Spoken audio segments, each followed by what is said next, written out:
I became a foster carer because I love children.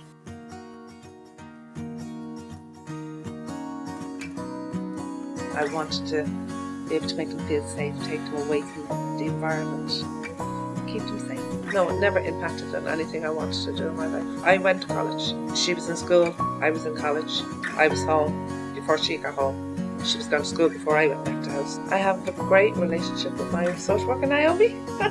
Naomi, I have a great time. She goes out and does our supervision, and then we'll have a little bit chat to make sure that I am doing okay, that I have everything I need, and that I am looking after the child the way I'm supposed to look after it. And that's what Naomi's there for, to check that I am doing my job properly. Fostering First Ireland are there 24/7. They give us a lot of support, a lot of training that other companies and whatever don't do.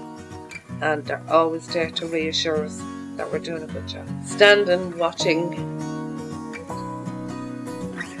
my young person dressed up, leaving cert results 9 honours, dressed up to the 9th for her debs. I just was so proud, standing and watching her in the mirror. If I could do it all over again, I would do it in a heartbeat. Originally only meant to be for a couple of weeks that we had these 2 kids, and when they came to the house they were like all excited. They thought they were on their holidays. They thought they were only coming for a weekend, and and they were as cute as anything, like gorgeous kids.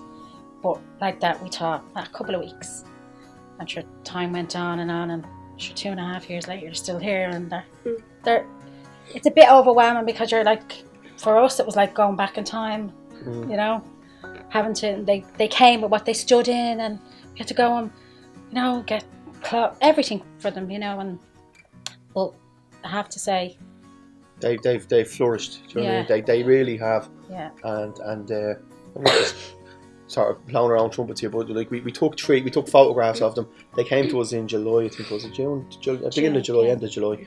June. And we've 3 photographs that we took them on the first day of school, and the difference between them. Yeah. Do you know what I mean? Just in how they look, and the difference, and how happy they look in the 3 photographs is unreal. Anytime we show people, our friends or anything like that, they just can't believe it, Yeah. And they're just part of the family now. Do you know what I mean? Can't actually imagine not being there. We'd be heartbroken if they went. Do you know what I mean? Even though the best thing that we'd want for them was that they'd go back with their own bird family and stuff like that, and stuff like together. But we would actually be heartbroken if they went now at this stage, Mm-hmm. I always wanted a little sister or a little brother, so it was exciting at the start, and now it's just like normality. It's just, I can't picture like the house being without them. Like, the first days of my first placement were really, I'm saying it with a smile, but it was really scary at the time. But I think it's just nervous. You're meeting somebody new. The supports through FFI are really good.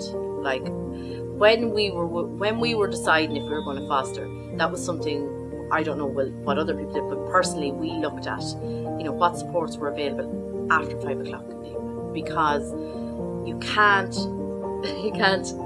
tell a child you can only have a meltdown or run away between 9 and 5. We needed to know what was going to be there to help us after that. I don't think there's been a lot of challenges as a family. I'm very lucky in that when we decided to foster, we did it when our own children were quite young. So fostering in our house is very normalised. Children are going to come to you, they're not going to want to be where they are right now. They've been taken out of the place where they wanted to be, even though it mightn't have been safe for them. And now they're essentially gone and put into a stranger's home. They don't know that you're a good person. They don't know that your house is a safe place. And they don't know that they're going to be kept safe there. So for them, adults don't do nice things. They are not going to trust you initially. So you have to bear that in the back of your mind, I think, all the time, that their experience of adults is not that of a good one. So you have to give them a new experience. And you can only do that through time, through consistency, and through just being there for them. I just think, why doesn't every human do this? Because it's just about being a human and then being a human being to another human being. And I just don't understand why everyone doesn't do it.